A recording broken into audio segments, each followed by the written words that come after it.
Now, if for this function here, that we need x plus 1 to the power of 4 to be increasing, we want to find out the intervals where fx is increasing versus decreasing.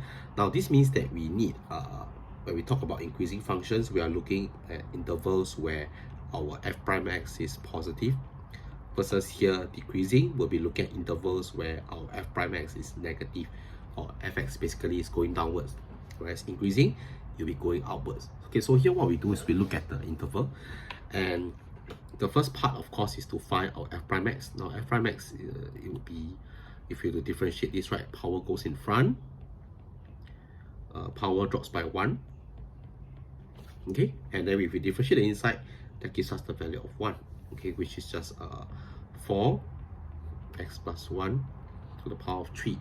Now, if we want this to be increasing, then 4x, we need basically our f prime x to be positive.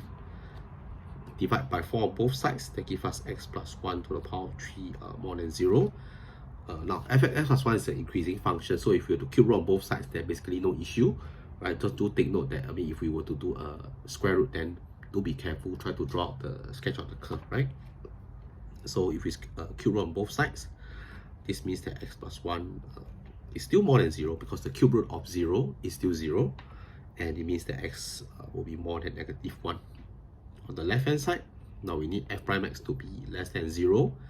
This means that we need x plus 1, 4x plus 1 to the power of 3 to be less than 0.